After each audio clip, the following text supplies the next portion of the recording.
The music business is in serious trouble. Or is it? That depends on your perspective. Let's talk about it. From New York City, this is How to Fix the Music Business.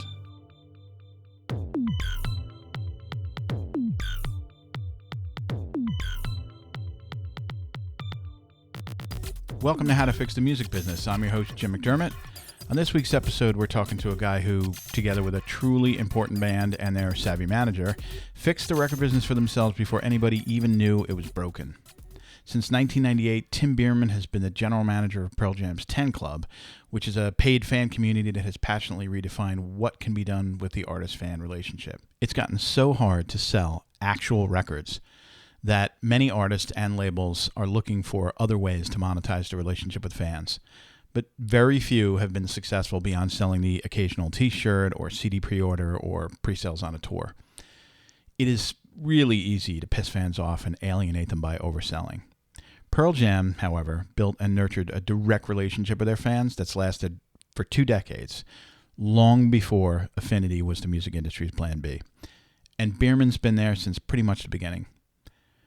I got to know Tim during the release of Pearl Jam's Binaural album, and we talk about some of the work done around that record and the band's unique relationship with Epic Records and Sony EVP Michelle Anthony. Tim also shares about how Pearl Jam's relationship with their fans have shaped their live shows and 10 Club's unique way of doing things. And we also get a little weird about Alex Cox's classic cult film, Repo Man. So I'd like to welcome to our first episode of the show, Tim Bierman, General Manager of 10 Club. Welcome, Tim. Thank you. Great to be here.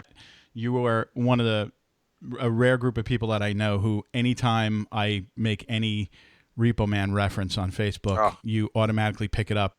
The other day we were Pearl Jam played Philadelphia, and the promoter, who's kind of a younger guy but still a legendary promoter in Philadelphia, Jeff Gordon.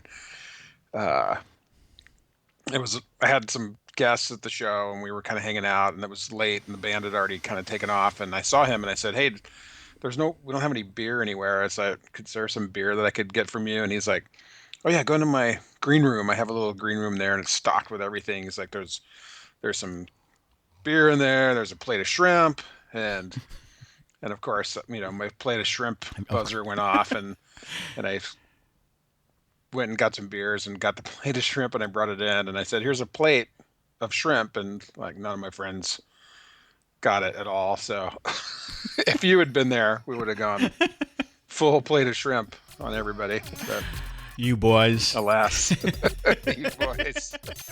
It's 16 years since Binaural came out. Yeah. And that's how you and I got to know each other. That's right. The band recently did the whole album in concert. I don't know if they'd ever done that before, but that's not a typical thing for them to just play a record front to back, I guess, right?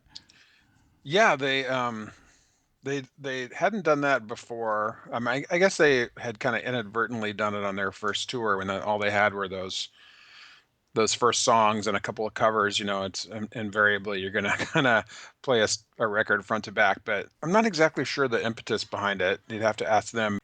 I know that 2 shows on the during the 2015 tour in the U.S. was it 2015, I think, or 2014. Anyway, they did Yield and No Code front to back without any announcing or declaration or saying we're going to do it or anything. It just kind of happened.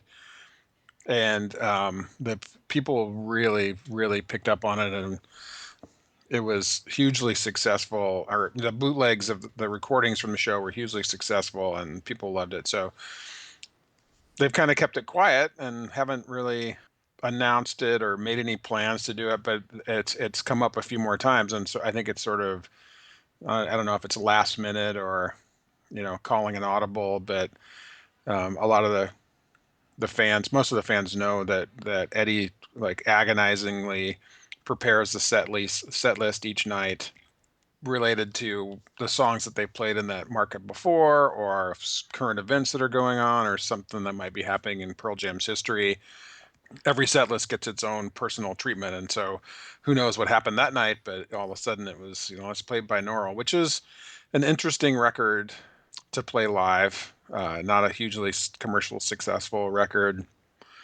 Definitely some weird kind of more difficult time signatures and musically things to pull off, but they did it, and of course the faithful crowd loved it, as they do.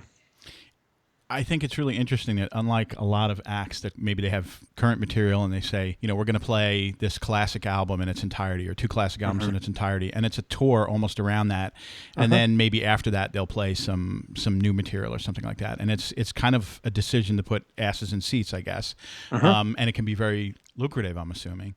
Absolutely. But Pearl Jam doesn't do that. It's a sneak attack, and it isn't Yeah. like, hey guys, we're going out and we're playing our first two albums, so get your flannels out of the closet and let's celebrate the '90s. And Yeah. you look back, bands that were big not too many years before Pearl Jam broke are now doing shows like in the UK, like doing '80s festivals and things like that, and everybody goes and it's like a thing. But it's just so cool, and I think it's part of the speaks to the reason why they have such longevity is that they're not doing that. It's a total surprise and a sneak attack when they play something like that.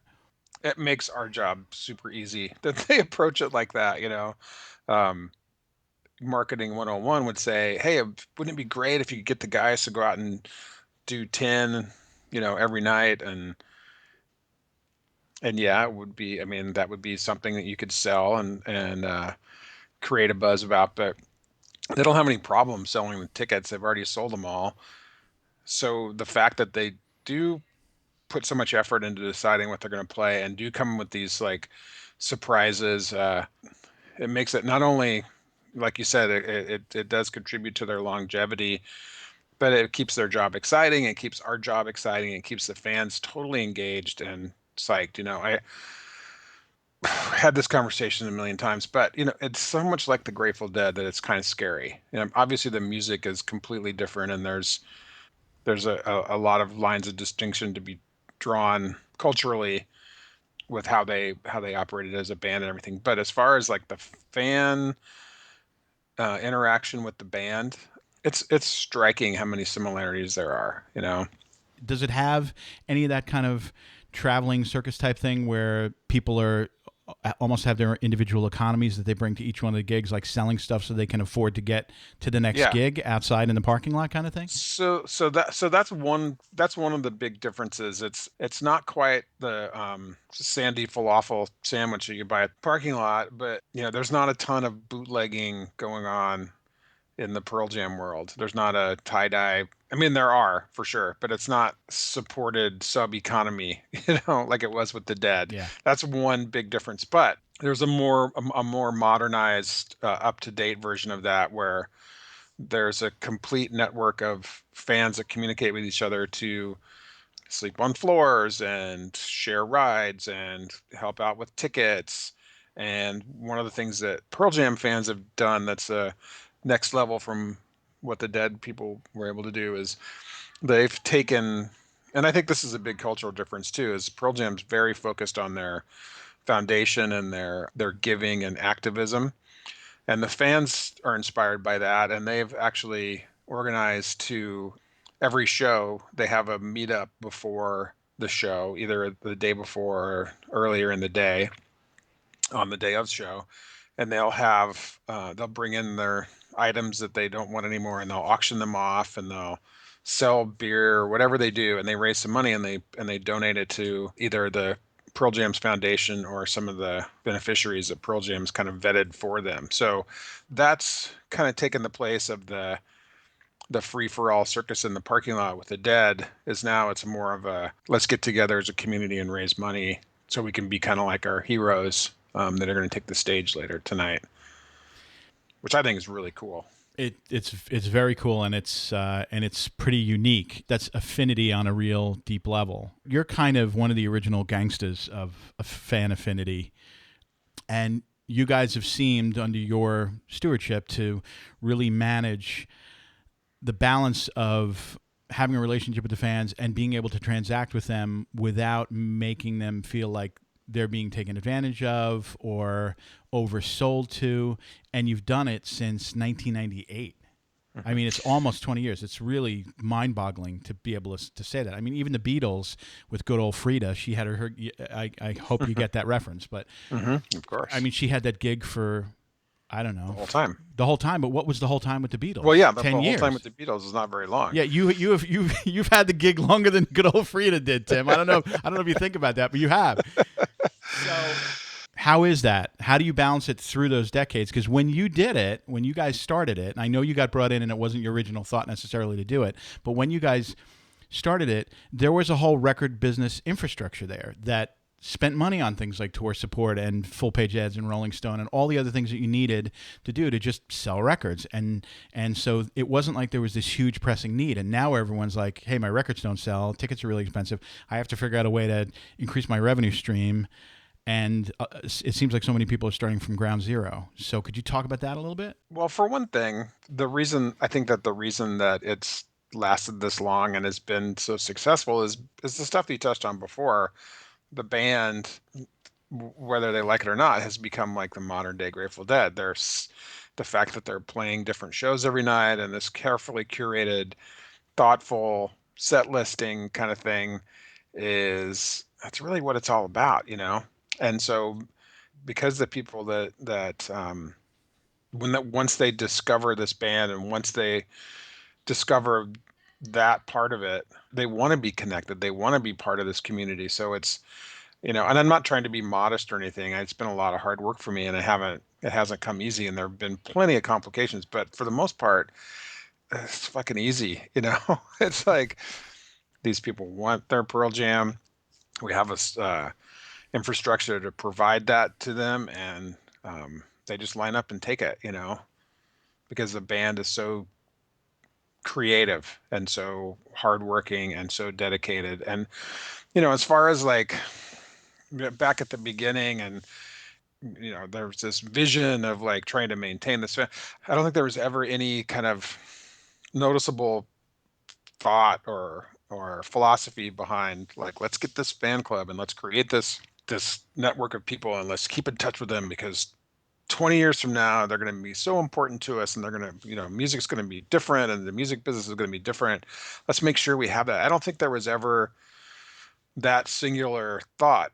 However, I do think that Kelly Curtis, the band's manager, I think that he just seeing a lot of the decisions that he's made over the years that sometimes don't feel like at the moment like, oh, I would never do that. That seems like a really short-sighted move, or turn out to be these like genius things that and have the band's best interests and heart and turn out to be incredible. So I know that Kelly at some point, and I don't really recall any conversations or anything with him in particular, but I know that he knew that there was a huge value in cultivating this relationship with the fans. I think that he saw it just as much as the band saw it, and because he was able to communicate with his staff and me in particular after he brought me on, um, I think is if you can just hand it to one person, it's got to kind of be him. Also, along those same lines, our relationship with Epic and Sony at the time, I didn't realize it at the time, but now that I look back on it, I think it was kind of unique.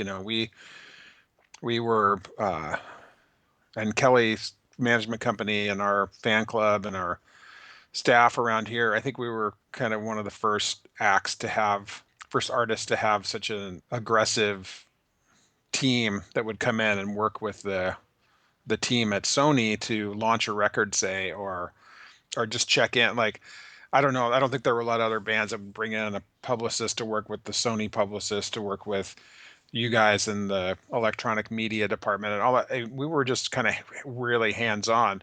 And because of that and some of the other unique qualities of the band, I think we were able to leverage a lot of support from the label to nurture that relationship with the fans as well. And I think another thing that Kelly did was insist on that support. So we're able to, have the label manufacture and distribute the holiday single from the beginning.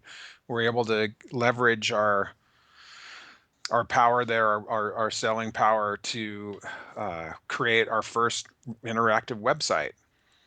where we work together, Jim, and some of your staff and some of your colleagues, where we developed our relationships, So I think that that was a super valuable. And I don't know how much foresight was used on that, whether it was Michelle Anthony or Steve Barnett. I think they probably did a lot of it to appease Kelly, but I think they also understood the value in that as we kind of drove it home as much as we could. Well, Um, I can tell you that when I went over to Epic, I had been dealing with electronic music distribution and looking at overall how should we be thinking about this world. And so there was a lot of just discussion with business affairs and label presidents and everything about like, here's the way we're going to do things. And it was very strategic because of all the threats and the change that we were facing and trying to figure out mhm. like what are our rights and everything. But then I got to Epic and I was, Binaural was coming out, and I have to tell you, you know how they say all the animals on the animal farm are equal, but some animals are more equal than others? Exactly. Michelle Anthony made sure you guys were way more equal than any of the others. I have to tell you, because there were things like, oh, the band's going to have their own website and sell stuff direct to consumers, and we're not doing it, and are they going to host it? Are we going to host it? All the things that we were trying to manage and trying to maintain, to be real, control of. It was just, don't worry about it with Pearl Jam. And Mhm. Michelle was just like, don't worry about it. Don't worry about it. It's cool. And there were people within the company that were just like, what am I going to say to this other manager when they want to do this? And Michelle's like, don't worry about it. Don't worry about it. And things happened because Michelle really just said, clear the decks, just do it, and pushed us. Like, you can't just come up with the same old marketing plan around this record. It's called binaural. It's got a concept around it. She was like, here's the artwork. Look at it. Kelly came in. We listened to the music. It's like, try to do something different. So we were like, well, let's work with SETI and beam the record into space. Do you remember that? Right. Oh, I forgot about that. Yeah, that's right. That's awesome. But That was so cool. it wasn't about what are we going to sell. It was, let's just do something cool to get people to pay attention to this and think about what the record's about and think about the artwork. So we set up this whole thing to just beam the record into space. And then the Lycos thing that we did the band's first chat with Right. Lycos, which yet another internet company that nobody remembers anymore. But it was all kind of new ground, and I really think if someone were to ask me like why were things different for Pearl Jam within Sony, because there were plenty of tough managers that wanted things for their bands in that environment that got told, yeah, no, or no, we'll do it differently. Michelle was absolutely you guys' angel on making the rules different. I think, I mean, she's a very unique person, and I think it's, there's a lot of personal relationships that are attached to Michelle and Pearl Jam and Kelly, but obviously from the very beginning. But she still, man, she knows her shit. If she knows when something's good and she knows when something's not so good, and Yeah. she knows how to make the best of both of those things. And the simplest way to distill it is that she believed in not only Pearl Jam and what they could do, but I think she believed in and Kelly and his staff, and I guess us. Well, and she was right, because here we are in 2016, and you guys are still doing it, and we're still talking about. I don't know how I feel about this streaming online thing and the whole download thing. Yeah, All the questions that we were asking yeah, ourselves as an industry 16 years ago, it's still the same questions about how to right, make this stuff exactly. work. So I guess in retrospect, it's pretty obvious who was right about it all. In 2006, you did an interview with 2 Feet Thick. You were talking about your job, and you said it's a fun job. It's kind of a dream job. It's a unique thing, the set of skills I've developed. I don't even know how to describe them. It's something I can't go out into the world and really use very many places. It's just an odd thing.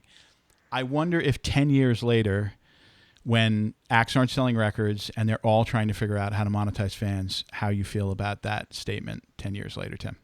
I feel exactly the same. It's funny. We were on vacation the other day, and this job posting came up for Warner Brothers vice president of fan strategies or some shit. I don't know. I just told my wife, I was like, look, there's a job that I could qualify for. We'd have to move to LA, probably pays really well. It's a senior VP position. I'd have a office, and I'd fucking wear some shitty suit and everything.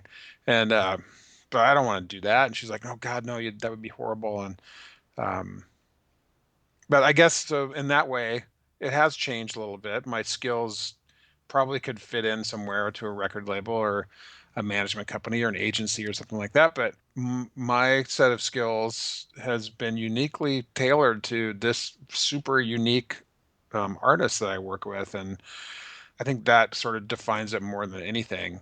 But at the same time, I've talked to other artists, and you've kind of touched on this before, and like everybody's kind of clamoring to have this revenue stream of fan interaction. And as we know, lots and lots of companies have been started and failed to try to sort of assimilate this for artists. And you can't just have like a random company come in and say, okay, we're going to be the fan club for artist A, B, C, and D, because you're really not fans, and you're really not, may not even have a relationship with the band or the fan. So I think that artists that would look to have a situation like Pearl Jam's put together is like the first place to look is you need to find a Tim Bierman. You need to find somebody who's willing to represent the band to the fans and work hard at doing that, and have that be a strategic member of your team. I think as soon as the word fan club comes up, there's a connotation like, oh yeah, so this guy's like a fan, and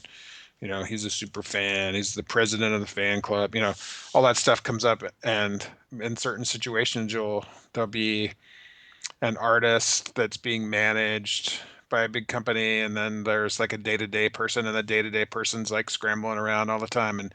And then they'll come to me and say, hey, yeah, so we're thinking about doing a fan club. We want to use one of these fan club services. And I'm always like, that's fine, but you could be way more successful as if you took somebody from your team and made them like the fan club point person and just let them kind of run with it and develop this relationship. Oh, no, no, no, no.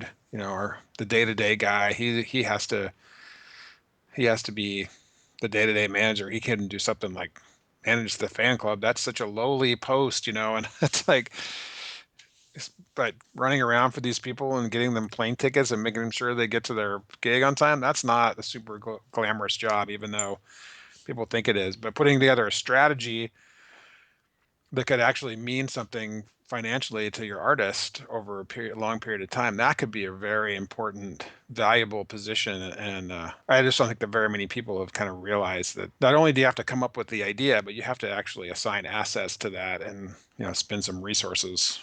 Well, and you have to hire somebody who really cares about the band, isn't going to do something sleazy, isn't going to let it go to their head like they're a big shot. It takes a certain breed of person to do it, for sure. Um, but yeah, you gotta find the right person, and you have to be willing to go get a person in the first place, and then it has to be the right person. Well, the tough thing about willing to find somebody is I think it's easier for a lot of people to say, I'll just hire one of these companies. I don't have to write them a check every month. They just take the money out and then give me Right. what's left. And Right. the thing about that is 9 times out of 10, you go back, you do the auditing, and there's all this like extra, just like any label, right? It's Sure. like, hey, I'm getting 50%. The first thing I learned in a record company, when somebody says to you, you're getting 50%, you're supposed to say 50% of what? Right? Right. Because oh yeah, after cost, blah blah blah blah blah, and it's like really it ends up being like 2% by the time all that stuff gets backed out. So that's maybe it's just easier for some acts to just go hire somebody because they don't want to have to pay somebody a salary, but then they're not going to get the sensitivity to the art to the artist, and they might end up just getting shafted potentially. Right. Well, there's never going to be any kind of authentic connection, which is what you have to have. Yeah. There has to be an authentic connection. That's the key. If you guys obviously have on the 10 Club site, you have a really healthy business behind selling downloads and selling CDs. You don't set up like a tapers area at gigs, do you? Yeah, we don't. I'm not sure. I'm not sure if the band ever really kind of wrapped their head around what that was. Well, you were there in the early days when you were at Sony, that where we developed this bootleg program, right around the time of binaural. And the idea was not to so much fight those that were taping the shows and putting them out on those Italian CDs and stuff. It was more to provide a higher quality recording of the show. So once we started doing that, we sort of painted ourselves into a corner and are relied upon by our fans to make a high quality recording of the show where we actually mix it. We don't live at Budokan it. I mean, there's some clanks that can get kind of toned down in the mix, but we don't go in and fix a bunch of stuff. And they're professionally mastered, and then we release them. And the lag time is a little slower than what they'd like, but at the end of the day, we put out a really nice quality recording of the show.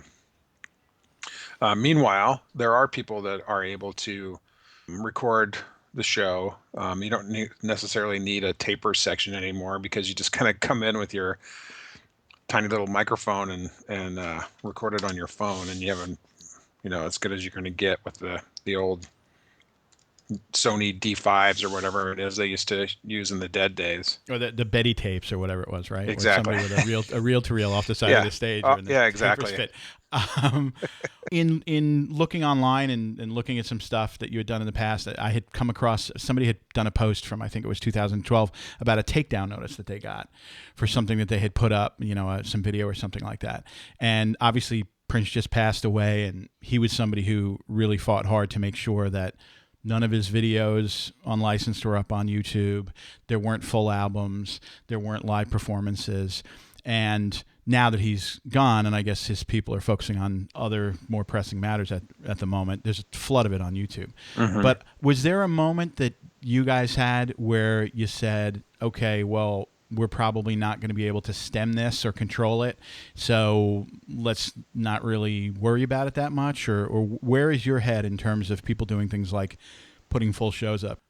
Well, my head's probably going to be in a different place than the guys in the band. So for me, I feel like a little bit like the record companies used to approach anything digital. Like, you can stand up there on the beach and yell at the wave to not come in, but it's coming. And, trying to take down all the live video out there. And, after a certain point, it becomes, not just whack-a-mole, but also infuriating to your fan base, I guess. And so, as far as I'm concerned, personally, I feel like let's just put a better product out there, kind of like we did with the bootlegs, and beat them at their own game. But the band hasn't gotten to that point yet, and I don't know that they will. It's obviously fully their decision, and we'll support whatever they decide. But yeah, they want to see it. I mean, especially now with live streaming going on, with your Periscope app and everything. I mean, that's happening every night. I'll watch a show on Periscope just so I kind of see what's going on, what the stage looks like, and if Eddie's talking a lot, sometimes we'll tune in to see what he's saying if I'm not on tour. And it's happening. I thought that Pearl Jam wouldn't be a big Periscope band, but as it turns out, guess what? Everybody wants to see him all the time. So Do you think that in a way maybe Pearl Jam is insulated from things like Periscope negatively affecting people wanting to get out to shows because they've put so much time into making it a shared experience and a unique experience? I mean, if a band goes out and does the same set list every night with the same jokes between songs and the same dancers and the same, all the same moments, then it seems to me like something like Periscope might be a threat to that, because once you've seen one show, you've kind of seen them all. again, I can't speak for the band, but I feel like one of the reasons why the band doesn't support or condone the live broadcasting video wise is it's not so much worrying about ticket sales because the tickets are already sold, right? But it's more about controlling that image, controlling the quality, and making it intimate for those that are actually there. I think they put a lot of value into that. So rather than looking at it as is this going to hurt our ticket sales, which I feel like it would for an act that does do the same show every night. Pearl Jam pretty much knows that who's going to be at the show already. They know they're going to sell a majority of the tickets, and I think they're just more interested in keeping it intimate, I guess is the word I'm looking for. But again, I'm trying to speak for them, and I really can't do that. Okay. There's this whole discussion now about the attention economy versus the unit economy, and how maybe the record business shouldn't be about selling units, but it's more about selling attention. And certainly streaming, getting people to just listen to stuff because they're not transacting, is a big part of that. How do you feel in this attention versus unit economy about the shift to streaming, and how do you think it'll affect how 10 Club works, if at all? Well, how do I feel about it personally? Um, I mean, you can't do anything but embrace it, but I lament the whole thing. I mean, I'm a record store guy, and that relationship, that time in the store and being able to talk to people about music and making music part of your life and your weekly budget and Tuesday release day, buying that stack of CDs or records or whatever it is. We've lost it, and it's gone, and I miss it, and I'll always miss it. And I think that as far as units go, I think that's what it is. I mean, you know, I always think back when I went away to college. I still remember all my little components of my stereo, and I remember my stack of records, and it wasn't that big. It was a crate of records, probably 60 records or something like that. And I had a pretty significant collection compared to some of the other guys in my dorm and stuff. That was a different way of learning about music and consuming music. It was unit based, but it was also attention based because I paid attention to those records. If I spent $8 or $9 or whatever on a record, I listen to the shit out of that thing, you know. But if I have my Spotify or Tidal account or whatever, I might take a chance on a record and listen to it halfway through. I'm done with it, or I go back and revisit it. Yesterday, I listened to the first World Party record, and it was Oh, great. that's a great album. She's But I don't, Making It All Come True is on that record, right? yeah. And that's oh man, what a great record that is. But that was it. Like I transacted with that record, and then it just went away, and I'll never flip by it again in my collection. So I don't want to wax nostalgic about this whole thing. It's inevitable. That's how people consume music now, and they're different people than you and I. They're younger, and everything's different for them. There's been a healthy uptick in vinyl sales, Hmm. which is, from what people are saying, driven in a large part by youth consumers, young consumers, who are not going out and buying records they used to own, but going out and buying stuff for the first time. So clearly there's something up there where maybe people who were not brought up in the unit economy are seeing a piece of something that connects them to an artist in a way that they really maybe haven't done before, and that the CD clearly didn't do for them.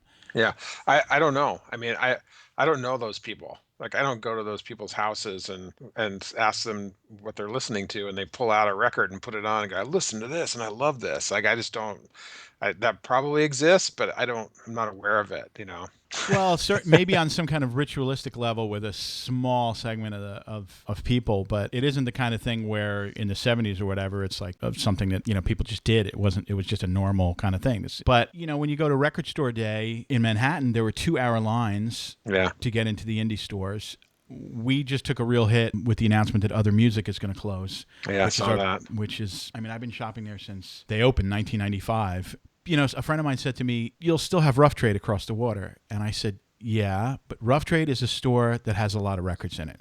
Other Music was a store where I could go, and there was my guy, this guy Scott, who's an electronic music artist, and I'd say, 'What's going on? What came out? What should I be checking out?' And he would go and get me things that I had never heard of, that were totally weird and totally obscure, and then give me reference points for why I might like them. And then I'd say, 'Well, what is it? Is it kind of dubby? Is it slow?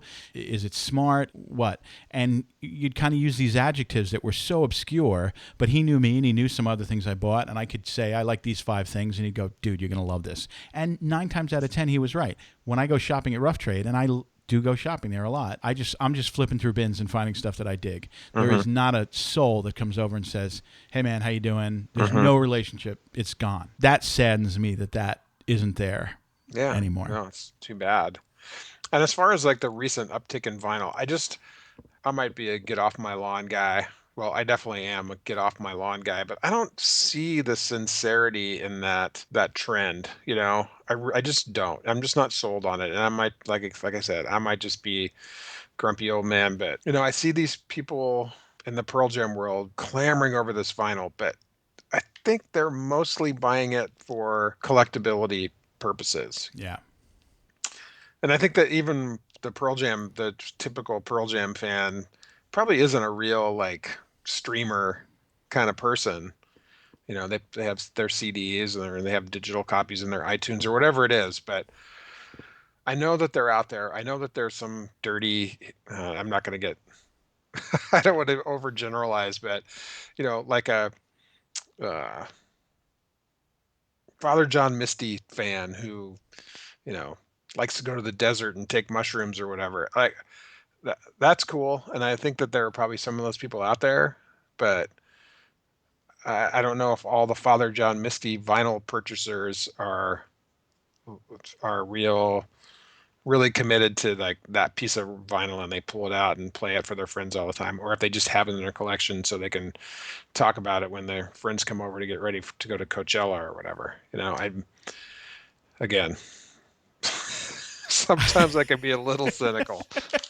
No, I mean, after all the kind of business has been through, to kind of see this, you go like, all right, well, is it just a trend? Is it a fashion accessory? Or is it something that really resonates with somebody's soul? I mean, it's a valid question. I think when you read about the vinyl trend, it's a question that comes up a lot. Is this a passing thing? Is it a fad? Is it something that they're going to walk away from? Because vinyl keeps getting bigger every year, although last year it didn't grow as much as it had grown the years before. It still grew percentage-wise, the overall business. But I think last year was the biggest year for vinyl since 1991 or something like that, Yeah, which is great. which is kind of crazy. Yeah, it's amazing. But it is a valid question to say, well, does this people getting sick of the attention economy and wanting to really have a closeness with the artist through buying something of theirs that's substantial? Hmm. Um, I think that's kind of where the Pearl Jam fan comes in. I think as they that there are obviously there are people that are listening to it and listening closely over and over, but I think that there's a huge part of it that is like we just want to support our guys, and have this beautiful piece that they so carefully put together. yeah. I'm not Well, too worried about our fans. I think that there's a genuine love of music there that's going to supersede any of these sort of implications that I'm laying down here. Well, you guys have done some interesting experiments on Spotify by creating set lists using album tracks, right? Hmm. From I guess the last tour was 2014 or something. How did that work for you? Was there any benefit to that? Was that something you want to think you'll do again, or? I don't know. I mean, I don't know. I'm not sure. I don't know how to quantify that. I don't dig deep into the Spotify um, payments and stuff like that. I don't really know how that all works. I mean, I think it's cool. I think it's great that people use it. I don't know how much they do, but I think any of those tools like that can be fun. However, I feel like people are just most of the time just grasping for anything that they think people are going to latch on to, you know? Some of the majors have bought playlisting companies and they hire heads of playlisting so that they can figure out a way to get people to listen to more of their music and get people to create playlists with their music in them, because that's how you're going to generate revenue if the unit sales things go away. I mean, I guess it's not as much of an issue for you. I mean, your boots are not on Spotify. Some of them Some are. of them are older ones, but Yeah. like Yeah. not. I guess if they're, Not the current stuff, right? is there do you guys make a conscious decision about when you're gonna, if at all, you're gonna add those to streaming services? Yeah, yeah, we talk about it. I'm gonna make a plug here, I guess. We do work with the company that serves up our digital downloads and actually makes our bootleg CDs for us. They also have a live music streaming app that is focused on, I would say, kind of jam band. Like it sort of revolves around Fish and Widespread Panic and Pearl Jam. They also have Springsteen, Metallica, Chili Peppers, I think. But they basically have a subscription-based streaming service that just focuses on the live bootlegs, essentially. And so they get the stuff first. And what's the name of the company? It's called Nugs, nugs.net. Cool. So check out nugs.net. Check out nugs.net. They're a great company and they have a cool product. I mean, they're not raising money to go public or anything like that. They pay their mechanicals and they go about their business and they do a good job of providing these streams for people. It's a very niche oriented market. And some people will say, well, why would I want to pay $10 a month there for these 12 bands or whatever it is? I don't know how many people they have on their roster. I can't really represent that, but compared to paying $10 a month here or free at Spotify and have every fucking song in the world ever at my fingertips. But they don't have these things. And believe me, the playlisting and the curatorial, editorial part of the Nugs that live bootlegs. What's it called? What's their app called? Anyway, I don't know. I will find out. We will put it in the show. We will put it in the show notes. Okay, two last questions, and this is an important one. yes, As you know, this show is called How to Fix the Music Business. So yes, this pertains to that. Were you a fan of monster movies at all when you were a kid? yeah, a little bit. Okay, so hopefully these references won't seem obscure. So let's just say hypothetically, Godzilla awakes from Yeah, a millennia slumber and only destroys the record industry and the technology industry. If you had a green field to just do anything and say, what should the music business be now in your ideal world? How would you fix it? What would it be? that's an interesting question, Jim. I like that. I think it would just be put the artist in the field and let them do their thing, and just see what happens. So, okay, so let me go back. When I first started here, and I would get like these, and you've probably heard if you've dug into my shit at all, you've heard me say this before. But the people used to always ask this question: What do I do? I'm a new artist. I'm a manager. I need, what website should I go to make my band good? MySpace or whatever. I heard this so many times. I finally said, okay, I have a 3-step program. Step 1 is don't suck, and step 2 is be awesome, and step 3 is work your ass off. And so, as an artist, it's all about your music and what you do and how you relay that to your audience. And I think that so much of that has gotten lost with technology and the fact that that people were just trying to keep people's attention. So I guess that's my haven't really thought it out too well. Answer to that is like let's just put people in a field and let them battle it out. Give them some weapons and amplifiers and just let them go and see what happens from there. Eventually, they'll create the internet and destroy everything.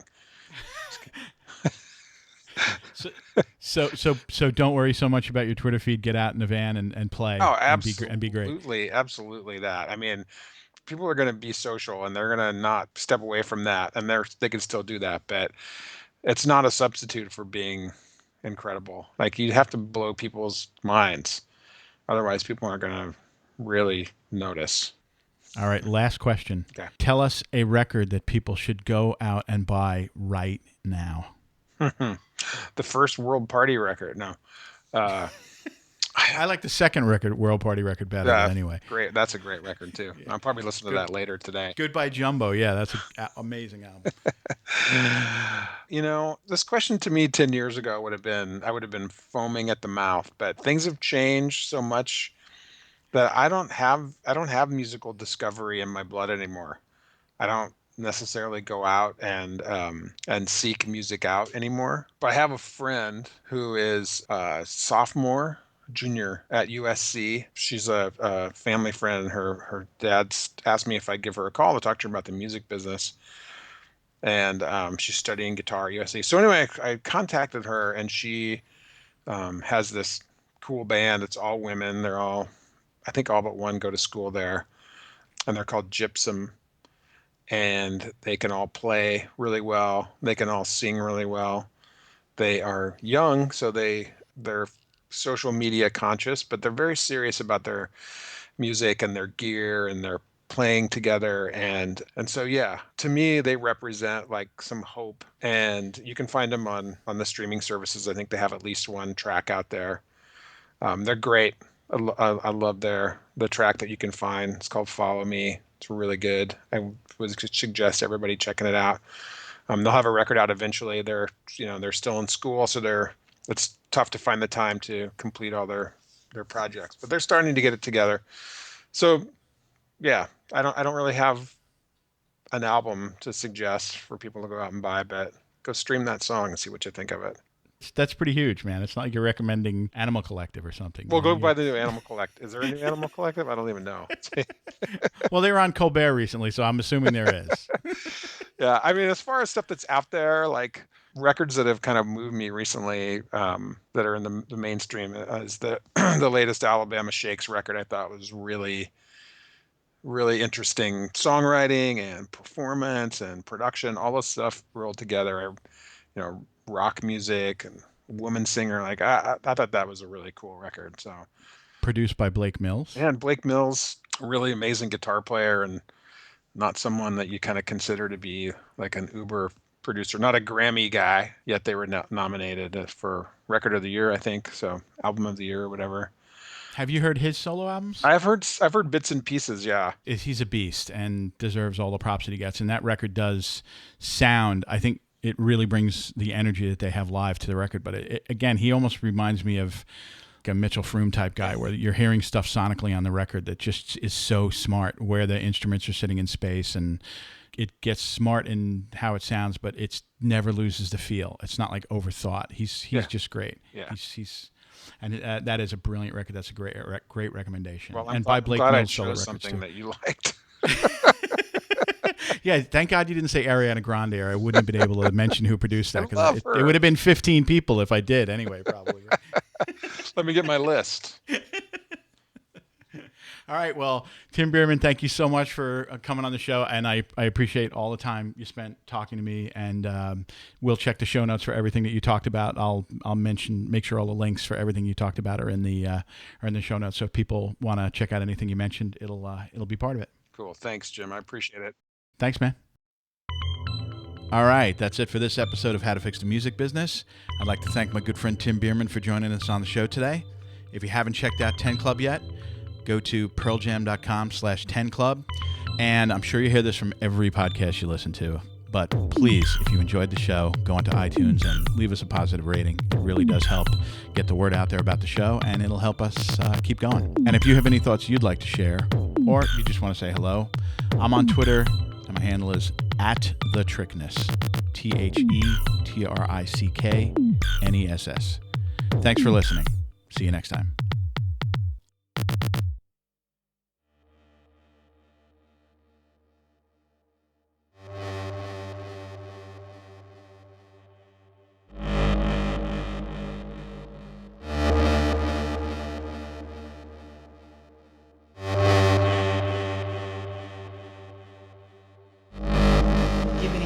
Show you what I mean. Suppose you're thinking about a plate of shrimp. Suddenly somebody will say like plate or shrimp or plate of shrimp. Out of the blue, no explanation. No point in looking for one either. It's all part of a cosmic unconsciousness.